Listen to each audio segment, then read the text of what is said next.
بسم الله الرحمن الرحيم. إن الحمد لله نحمده ونستعينه ونستغفره ونعوذ بالله من شرور أنفسنا ومن سيئات أعمالنا. من يهده الله فلا مضل له ومن يضلله فلا هادي له. وأشهد أن لا إله إلا الله وحده لا شريك له وأشهد أن محمدا عبده ورسوله. يا أيها الذين آمنوا اتقوا الله حق تقاته ولا تموتن إلا وأنتم مسلمون. يا أيها الناس اتقوا ربكم الذي خلقكم من نفس واحدة وخلق منها زوجها وبث منهما رجالا كثيرا ونساء واتقوا الله الذي تساءلون به والأرحام إن الله كان عليكم رقيبا. يا أيها الذين آمنوا اتقوا الله وقولوا قولا سديدا يصلح لكم أعمالكم ويغفر لكم ذنوبكم ومن يطع الله ورسوله فقد فاز فوزا عظيما. أما بعد فإن خير الحديث كتاب الله وخير الهدي هدي محمد صلى الله عليه وسلم وشر الأمور محدثاتها وكل محدثة بدعة وكل بدعة ضلالة وكل ضلالة في النار. رب اشرح لي صدري ويسر لي أمري واحلل عقدة من لساني يفقهوا قولي رب زدني علما. حاضرین جمع، نوجوان دوستوں، عزیز بچوں اور خواتین اسلام، بہت جلد ہمارے سامنے تمام مہینوں کا سردار مہینہ رمضان المبارک کا مہینہ آنے والا ہے. رمضان المبارک کا مہینہ یہ ہر طرح کے خیر و بھلائی کا مہینہ ہے. رمضان المبارک کا مہینہ یہ ہر طرح کی عبادت کا موسم بہار ہے. اس مہینے کے اندر اللہ تعالیٰ بہت سارے بندوں کی مغفرت فرماتا ہے. اللہ تعالیٰ اپنے بندوں کے اوپر بہت ساری نعمتیں نازل فرماتا ہے.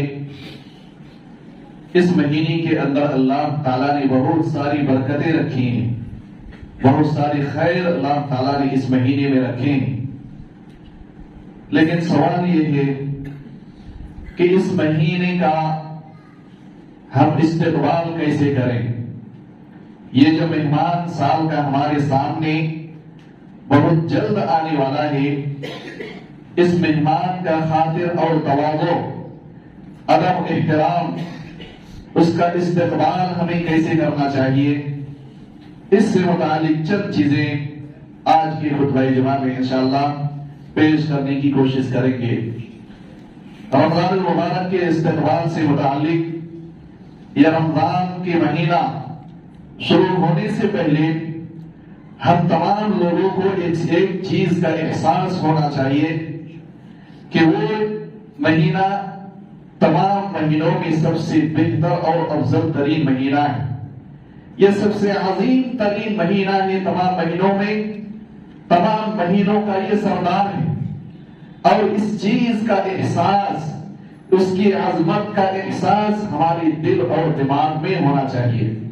اگر رمضان المبارک کا مہینہ ہم صرف سن رہے ہیں، صرف رمضان آ رہا ہے جا رہا ہے، اس کی عظمت کا احساس ہمارے ذہن میں نہیں ہے، ہمارے دلوں میں اس مبارک مہینے کی کیا عظمت اللہ تعالیٰ نے قرآن اور حدیث میں بیان کیے ہیں وہ اگر نہیں ہے تو ایسی صورت میں صحیح معنی میں ہم رمضان المبارک کا استقبال کرنے والے نہیں ہو سکتے ہیں. اگر ہمارے گھر میں مہمان آئے، مہمان کی قدر و قیمت کا ہی اندازہ نہیں ہے، کس درجے کا مہمان ہے، تو ہم اس مہمان کی خاطر اور تواضع میں بھی کبھی کبھار غلطی کر سکتے ہیں، اس کی خاطر تواضع میں کمی ہو سکتی ہے. اسی لیے جو یہ مہمان ہے ہمارا جو آنے والا ہے، اس مہمان کی قدر و منزلت، اس کی عظمت کا احساس ہمارے دل اور دماغ میں ہونا چاہیے. اور یہ کیسے ہمیں معلوم ہوگا کہ یہ کتنا بڑا مہمان ہے؟ اسپیشل گیسٹ ہے یا نارمل گیسٹ ہے، اس کا احساس ہمیں کیسے ہوگا؟ اس کا احساس ہمیں اللہ تعالیٰ نے اور اللہ کے رسول صلی اللہ علیہ وسلم نے ہمیں قرآن اور حدیث میں دلائیں۔ اللہ تعالیٰ نے اس ماہ مبارک کی جو بے شمار فضیلتیں بیان کی، اس میں سے بہت سارے راتوں کے بارے میں اللہ کے رسول صلی اللہ علیہ وسلم نے فرمایا اس میں قیام کرنے سے انسان کے گناہ معاف ہوتے ہیں، اس مہینے میں روزے رکھنے سے انسان کے گناہ معاف کر دیے جاتے ہیں، اس مہینے میں ایک رات اللہ نے ایسے رکھی ہے کہ اس کی عبادت 1000 رات کی عبادتوں سے بہتر ہے۔ لیلۃ القدر خیر من الف شہر، ایک رات کے بارے میں اللہ تعالیٰ نے کہا کہ وہ قدر و منزلت والی رات ہے، عظمت والی رات ہے۔ ایک رات کے بارے میں اللہ تعالیٰ نے کہا، گویا کہ قرآن کریم کے اندر اللہ تعالیٰ نے ہمیں رمضان المبارک کے بڑا ہونے کا، رمضان المبارک کی عظمت کے بارے میں اللہ تعالیٰ نے ہمیں قرآن میں بتایا ہے۔ ہمیں قرآن پڑھنے سے اور اللہ کے نبی صلی اللہ علیہ وسلم کی حدیثیں پڑھنے سے اس کی عظمت کا احساس ہمارے دل اور دماغ میں ہو سکتا ہے۔ تو سب سے پہلی چیز رمضان کے شروع ہونے سے پہلے ہمیں رمضان المبارک کے بڑا ہونے کا احساس اپنے اندر پیدا کرنے کی ضرورت ہے۔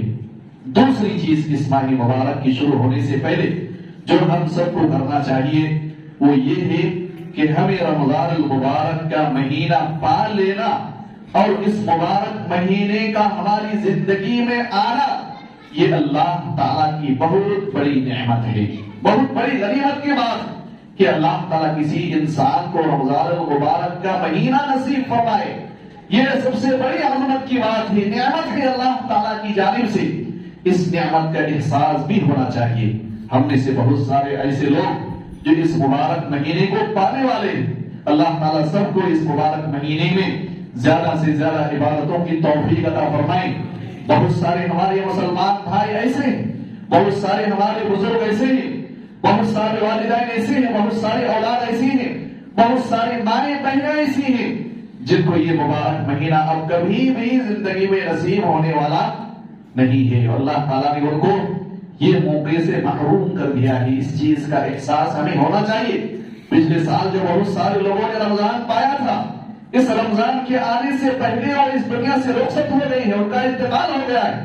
اللہ تعالیٰ نے ان کو یہ مہینہ نصیب نہیں فرمایا، اس لیے اس نعمت کا ہمیں احساس ہونا چاہیے، اس کی قدر ہمیں کرنی چاہیے۔ تو اللہ تعالیٰ جو رمضان المبارک کا مہینہ بہت جلد ہمارے سامنے لانے والا ہے، اس مبارک مہینے کو پانے کے بعد ہمیں اللہ تعالیٰ کی نعمت کا احساس ہونا چاہیے کہ اللہ تعالیٰ کی بڑی نعمتیں جس میں اللہ تعالیٰ بہت سارے بندوں کو جہنم سے نجات دیتا ہے، جنوں شیاطین کو اللہ تعالیٰ جکڑ دیتا ہے، اس میں ہر طرح کی خیر کے لیے مواقع موجود ہیں، یہ ہر طرح کی عبادتوں کا موسم بہار ہے، گناہوں کی مغفرت کا، اللہ کی رحمتوں کے حصول کا، اللہ تعالیٰ سے مغفرت حاصل کرنے کا اور دوسرے بہت سارے خیر کا یہ موقع اللہ تعالیٰ کی صرف اور صرف نعمت جو اللہ تعالیٰ نے بندوں کو دیا ہے۔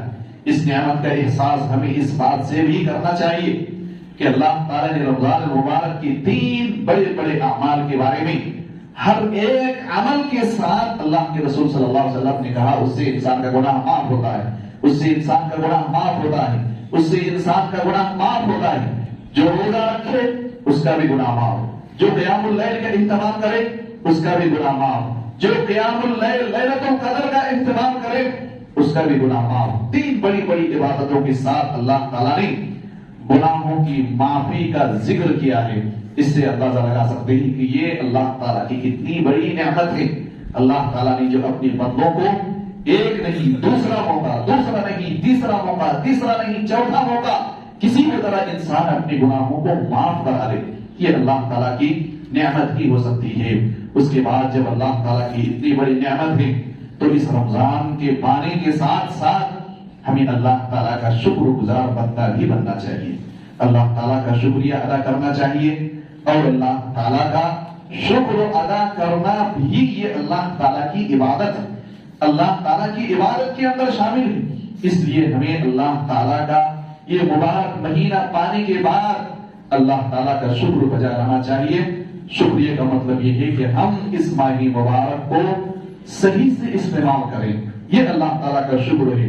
اسی طرح سے اس ماہ مبارک کے شروع ہونے سے پہلے ایک اور چیز ہمیں کرنے کی ضرورت ہے، وہ یہ ہے کہ اس مبارک مہینے کے شروع ہونے سے پہلے ہمارے اوپر اگر کچھ روزے کے قرضے اگر باقی ہیں تو ان کو ہمیں ادا کر لینا چاہیے. ہم سب جانتے ہیں، ہم سب کمزور ہیں، انسان ہیں، بہت ساری بیماریاں رمضان کے مہینے میں بھی انسان کو لاحق ہو جاتی ہیں.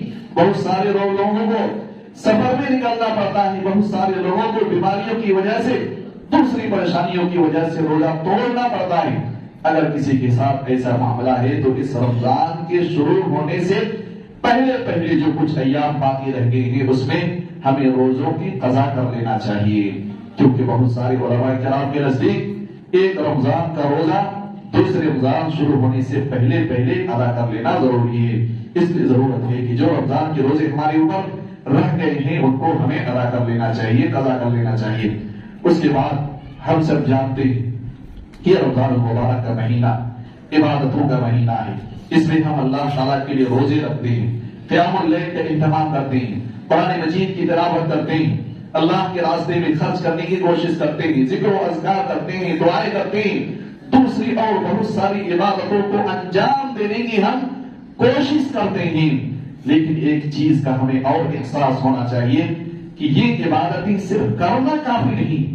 ان عبادتوں کو کرنے کا مطلب یہ ہے کہ اللہ تعالیٰ کے نزدیک یہ عبادتیں قابل قبول ہوں، تب ہمیں ان عبادتوں کا اجر و ثواب ملے گا.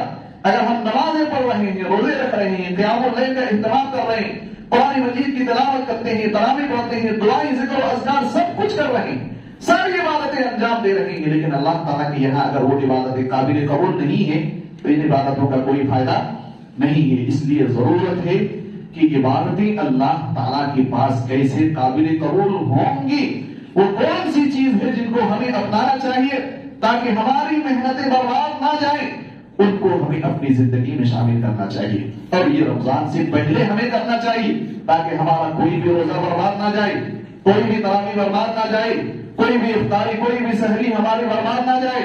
اس لیے رمضان سے پہلے ہمیں ایسا فکر بنانا ہے، ایسا سوچنا ہے کہ وہ کون سی چیزیں ہیں جن کی وجہ سے اللہ تعالیٰ ہمارے اعمال کو قبول نہیں کرتا ہے، تاکہ ہم ان چیزوں کو اپنی زندگی سے نکال دیں رمضان کے شروع ہونے سے پہلے. اور وہ چیزیں ہیں گناہ اور معصیت کے کام. اللہ تعالیٰ نے فرمایا انما يتقبل الله من المتقين، اللہ تعالیٰ نیک لوگوں، متقی لوگوں کی جانب سے ہی اعمال کو قبول کرتا ہے. اس کا مطلب یہ ہے کہ ہمیں رمضان شروع ہونے سے پہلے اپنے گناہوں سے معافی مانگنا چاہیے، اللہ تعالیٰ کے سامنے توبہ اور استغفار کرنا چاہیے، گناہوں کو اپنی زندگی سے نکال دینا چاہیے اور نیک اعمال کو اپنی زندگی میں شامل کرنا چاہیے. تبھی ہمیں رمضان میں جو عبادتیں انجام ہم دینے والے ہیں ان کا اجر و ثواب ملے گا. نہیں تو ہم عبادتوں کو بھی انجام دیتے رہیں، محنتیں بھی کریں، رات کو بھی جاگیں، 1 گھنٹے قرآن مجید کی تلاوت کھڑے ہو کے تراویح میں لمبی نمازیں پڑھیں، سنیں، لیکن اللہ تعالیٰ کے پاس اگر کوئی عبادت قابل قبول نہیں ہے تو کوئی فائدہ نہیں ہے. اور اللہ تعالیٰ کا سب سے بڑا مقصد یہ کہہ لیجیے کہ رمضان المبارک کے ذریعے سے اللہ تعالیٰ بندوں سے یہی چاہتا ہے کہ انسان اپنے گناہوں سے باز آ جائے، نیکیوں کی عادت 1 مہینے میں انسان ڈال لے تاکہ یہ عادت اس کی 11 مہینے تک باقی رہے. یہ اصل رمضان المبارک کا مہینہ ہے. اس لیے اللہ کے رسول صلی اللہ علیہ وسلم نے فرمایا من لم يدع قول الزور والعمل به فليس لله حاجة في ان يدع طعامه وشرابه. جو غلط عادتیں چھوڑ نہیں سکتا ہے، جھوٹ بولنا چھوڑ نہیں سکتا، حرام کام نہیں چھوڑ سکتا، اس کو روزہ رکھنے کا کوئی فائدہ ہی نہیں ہے. کیوں وہ کھانا چھوڑے گا، کیوں وہ بولنا چھوڑے گا؟ اس کا مطلب یہ ہے اس حدیث کا کہ روزے کا مطلب یہ ہے کہ ہم گناہوں کو ترک کریں. یہ دوسرے الفاظ میں ہم اگر یہ کہیں کہ روزے کا 2 مقاصد ہیں، ایک ظاہری مقصد کہ ہم بھوکے رہیں، پیاسے رہیں، اور ایک باطنی مقصد یہ ہے کہ ہم گناہوں کے سلسلے میں روزہ رکھیں، یعنی گناہوں کو اپنی زندگی سے نکالیں. جس طرح سے ہم کھانا پینا چھوڑتے ہیں ایسے ہی ہمیں گناہوں کو بھی چھوڑنا ہے. یہ اصل مقصد ہے روزے کا. صرف کھانا پینا چھوڑنا یہ روزہ نہیں.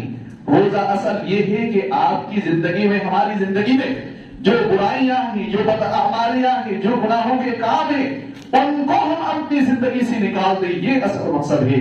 اور یہ چیز ہمیں رمضان المبارک کے شروع ہونے سے پہلے کرنا چاہیے تاکہ رمضان کا کوئی بھی روزہ ہمارا برباد نہ جائے، کوئی بھی عبادت برباد نہ جائے.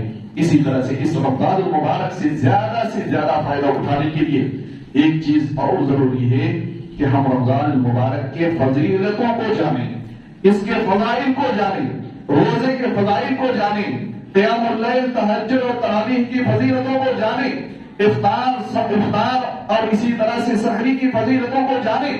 ان چیزوں کو جب ہم ذہن میں رکھیں گے، یہ فضیلتیں جب ہمارے دل و دماغ میں ہوں گی تو یہ فضیلتیں ہمیں نیند سے بیدار کر کے مسجد تک لائیں گی۔ اگر یہ چیزیں، یہ فضیلتیں ہمیں معلوم ہو کہ روزہ رکھنے سے ہمارے گناہ اللہ تعالیٰ معاف فرماتا ہے تو انسان کے اندر روزے کی طرف آئے گا، روزہ رکھ پائے گا۔ لیکن اگر یہ فضیلتیں ہی انسان کو معلوم نہ ہو تو ایسی صورت میں وہ اعمال بھی انجام نہیں دے سکتا ہے۔ اس لیے رمضان شروع ہونے سے پہلے ہمیں ان فضیلتوں کو جاننے کی کوشش کرنی چاہیے۔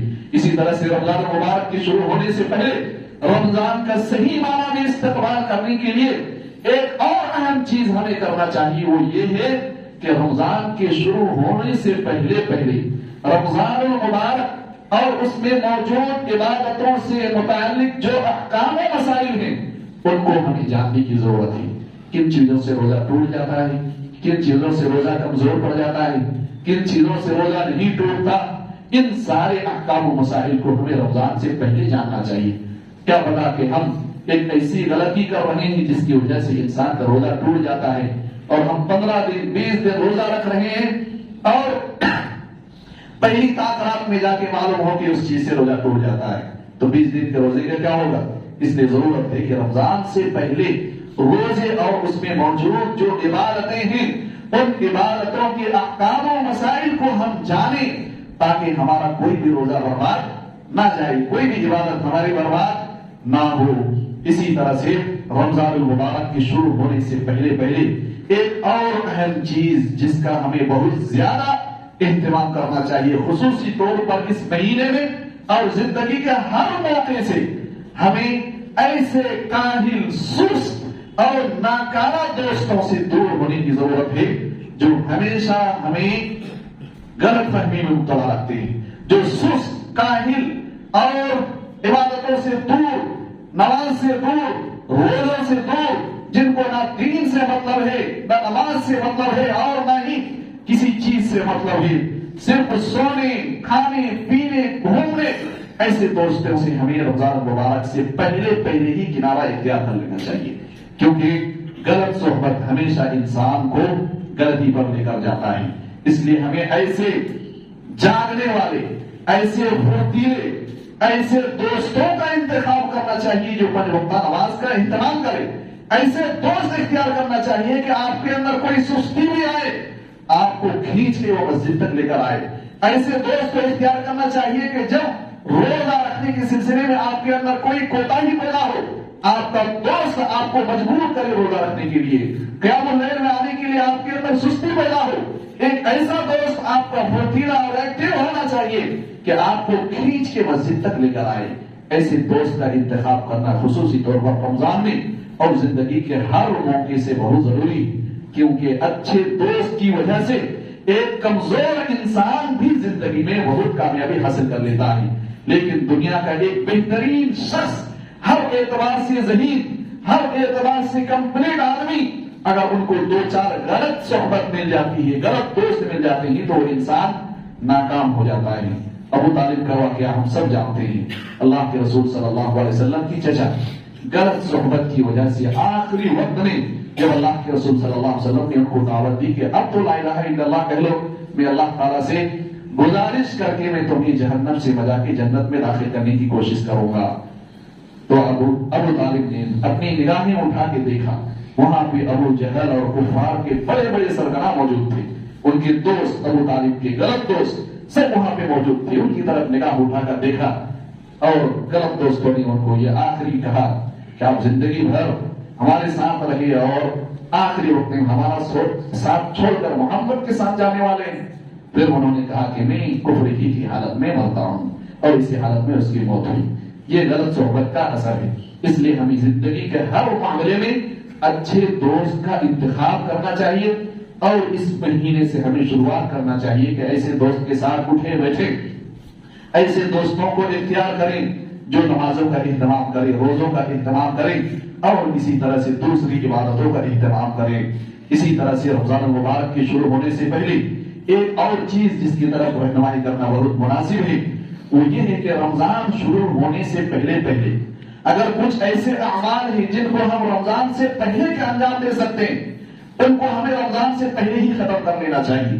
مثال کے طور پر اگر ہمیں عید کے لیے کپڑے خریدنا ہے، اپنے لیے اپنے بچوں کے لیے کوئی خریداری کرنا ہے، یا رمضان مبارک کے لیے ہمیں کوئی اور گھریلو سامان خریدنا ہے جن کو ہم رمضان میں بھی رکھ سکتے ہیں، رمضان میں رہ سکتا ہے، وہ سامان خراب نہیں ہو سکتا، یا کوئی بھی اس طرح کی ایک مثال ہے آپ کے سامنے، کوئی بھی ایسا کام جن کو آپ رمضان سے پہلے کر کے رکھ سکتے ہیں ان کو ہمیں کر کے رکھ دینا چاہیے تاکہ رمضان کا کوئی بھی وقت ہمارا خریداری اور مارکیٹ میں گھومنے میں نہ ہو.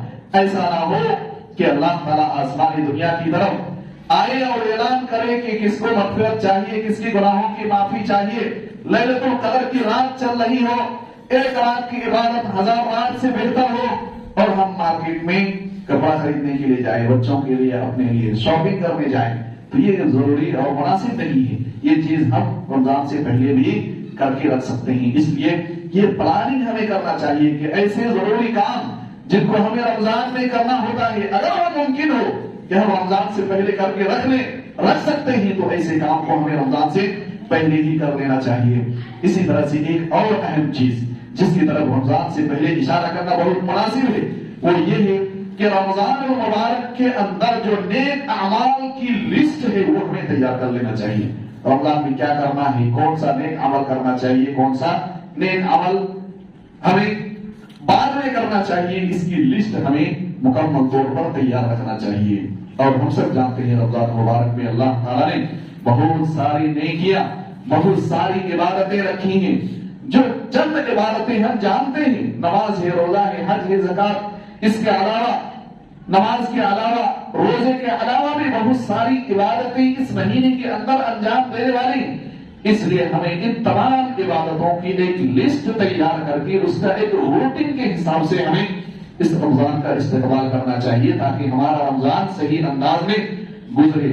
اس کے بعد ایک اور اہم چیز اس رمضان کے شروع ہونے سے پہلے جس کی طرف اشارہ کرنا بہت ضروری ہے وہ یہ ہے کہ رمضان کے اندر جو اعمال، جو عبادتیں، جو کام ہم انجام دینے والے ہیں ان کی کیٹیگری کا علم بھی ہمیں ہونا چاہیے، ترجیحات کا علم ہونا چاہیے. عبادتوں کے اندر بھی ترجیحات، کون سی عبادت آپ کو پہلے کرنا ہے، کون سی عبادت آپ کو بعد میں کرنا ہے، کن عبادتوں میں آپ کو زیادہ وقت لگانے کی ضرورت ہے، کن عبادتوں میں ہمیں کم وقت لگانا چاہیے، اس کا علم بھی ہمیں ہونا چاہیے. ایسا نہ ہو کہ ہم روزے تو رکھ رہے ہیں، صبح سے لے کے شام تک بھوک اور پیاس سے تڑپ رہے ہیں، تب بھی ہم روزہ رکھ رہے ہیں لیکن 5 وقت نماز کا اہتمام نہیں کر رہے ہیں. ہم افطاری میں اچھے کھانے پینے کا اہتمام کر رہے ہیں، ہزاروں کا خرچ کر رہے ہیں کہ اللہ کے نبی صلی اللہ علیہ وسلم کی سنت ہے، لیکن ہم 5 وقت نماز ہی نہیں پڑھ رہے ہیں. تو ان عبادتوں کا کوئی فائدہ نہیں ہے، یا غلط طریقہ ہے. اس لیے ضرورت ہے کہ ان عبادتوں کے بارے میں جو ترجیحات ہے، جو کیٹیگری ہے، کس عبادت کو ہمیں سب سے پہلے رکھنا چاہیے اس کو ہمیں پہلے رکھنا چاہیے. اگر ہم روزہ رکھ رہے ہیں 5 وقت نماز نہیں پڑھتے ہیں کوئی فائدہ نہیں. اور اسی طرح سے ہم 5 وقت نماز نہیں پڑھ رہے ہیں اور تراویح میں آ کے مسجدوں میں اتنی بھیڑ کی جگہ ملنا مشکل ہو جائے، یہ بھی درست نہیں ہے. 5 وقت نماز آپ کا سب سے پہلے اس کو ہمیں پڑھنا چاہیے. تو عبادتوں کے اندر بھی ترجیحات ہیں، کچھ عبادتیں 1 نمبر پہ ہیں، کچھ عبادتیں 2 نمبر پہ ہیں، کچھ عبادتیں 3 نمبر پہ ہیں، کچھ عبادتیں 4، 5، 6 اور اس انداز میں عبادتوں کی کیٹیگری ہے. ان عبادتوں کی کیٹیگری کا خیال بھی ہمیں رمضان میں رکھنا چاہیے. جو عبادت سب سے زیادہ اہم ہے اس عبادت کو ہم سب سے زیادہ وقت دینا چاہیے. اسی طرح سے ہمیں زندگی کے ہر معاملے میں بھی کرنا چاہیے. اس لیے ضرورت ہے کہ رمضان میں ان چیزوں میں ہمارا توجہ کبھی کبھار نہیں ہوتا ہے. لوگ سحری اور افطاری میں اتنا وقت لگا دیتے ہیں بلکہ بسا اوقات عورتیں سحری سے فارغ ہو کے آرام بھی نہیں کر پاتی، پھر افطاری کی تیاری میں لگ جاتی ہیں. افطاری کی تیاری سے ابھی دسترخوان صحیح سے صاف نہیں ہوئے، پھر جو ہے فجر سے پہلے سحری کی تیاری میں لگ جاتی ہیں. عورتوں کے ساتھ یہ ظلم ہے. آپ عبادت کریں اور عورتوں کو عبادتوں کا موقع نہ دیں، یہ ظلم ہے. اس لیے ضرورت ہے کہ ہمیں ضرورت سے زیادہ اپنے آپ کو بھی اپنی عورتوں کو بھی غیر ضروری چیزوں میں مشغول کرنے کی ضرورت نہیں ہے. ان چیزوں کا ہمیں خیال رکھنا چاہیے. اس لیے ضرورت ہے کہ ان چیزوں کو ہم اپنی زندگی میں اس کی ایک ترتیب بنائیں. اسی طرح سے ایک اور اہم چیز عزم، پختہ ارادہ اور ٹارگٹ ہمیں رمضان المبارک سے پہلے ہی بنانے کی ضرورت ہے. ایک انقلابی تبدیلی کی کوشش ہمیں کرنا چاہیے کہ یہ رمضان المبارک ہماری زندگی کا کہیں آخری رمضان المبارک ہے اور اس کے بعد ہمیں کبھی شاید رمضان المبارک کا موقع نصیب نہ ہو. اس لیے ہمیں اپنی زندگی کو اس انداز میں گزارنے کی کوشش کرنی چاہیے کہ اس کے بعد ہمیں کوئی رمضان نہیں ملنے والا ہے. اور اس کے لیے ہمیں اپنی زندگی میں تبدیلی لانے کی ضرورت ہے. جس طرح سے رمضان سے پہلے ہم بے ڈھنگے پن کی زندگی گزار رہے ہیں، رمضان میں ہم ایسا نہیں کریں گے. یہ ارادہ ہمیں بنانے کی ضرورت ہے. ابھی نماز کا کوئی اہتمام نہیں ہے، رمضان میں ہم ایک بھی رکعت نماز نہیں چھوڑیں گے. اس چیز کا ارادہ ہمیں کرنا چاہیے. نماز سے پہلے یا رمضان سے پہلے ہماری زندگی میں بہت ساری غلطیاں ہیں، بہت ساری بدعمالیاں ہیں. رمضان شروع ہوتے ہی ہماری زندگی سے ان تمام برائیوں کو ہم اپنی زندگی سے نکال دیں گے. بہت سارے نیک اعمال ہیں اللہ تعالیٰ نے، اللہ کے رسول صلی اللہ علیہ وسلم نے ہمیں بتائے ہیں جو رمضان سے پہلے ہم جان بوجھ کر سکتے تھے، نہیں کرتے تھے. لیکن اس رمضان سے ہم یہ ارادہ کر لیں گے کہ ہم ان تمام نیک اعمال کو انجام دیں گے. تو یہ پختہ ارادہ عزم ہم سب لوگوں کے ذہن میں، دل و دماغ میں، اور اس کے لیے تیاری کرنے کی ضرورت ہے. اللہ تعالیٰ سے دعا ہے کہ اللہ تعالیٰ یہ رمضان المبارک ہماری زندگی کا ایسا رمضان سمجھ کے ہم گزاریں کہ یہ آخری رمضان المبارک ہو. ایسا سمجھ کے ہم اس رمضان المبارک کو گزاریں کہ اللہ تعالیٰ یہ ہماری زندگی میں انقلاب کے لیے ایک مہینہ ہے، ہماری زندگی میں تبدیلی کے لیے ایک مہینہ ہے، نیک اعمال کی تربیت کے لیے اللہ تعالیٰ یہ مہینہ ہے. اس لیے ہم سب کو تو توفیق دے کہ اس رمضان المبارک کے ہم سب اپنے نیک اعمال پر تربیت کر سکیں، اپنے آپ کی، اپنے گھر والوں کی، اور اپنے ماؤں بہنوں اور اسی طرح سے اپنے عورتوں کی نیک اعمال پر تربیت کر سکیں. اللہ تعالیٰ اس رمضان المبارک کو ہم سب کے لیے خیر اور بھلائی کا ذریعہ بنا. اللہ تعالیٰ اس رمضان المبارک کو ہم تمام مسلمانوں کے لیے صحیح معنی میں مبارک بنا. اللہ تعالیٰ جو غلطیاں ہم سے ہوئی ہیں اللہ تعالیٰ ان غلطیوں سے ہم سب کو اس رمضان المبارک میں محفوظ رکھ. اس رمضان کے اندر زیادہ سے زیادہ عبادتیں کرنے کی اللہ تعالیٰ توفیق دے. بارک اللہ لنا ولکم فی القرآن المجید ونفعني وإياكم بالآيات والذكر الحميد إنه تعالى جواد كريم ملك رؤوف رحيم.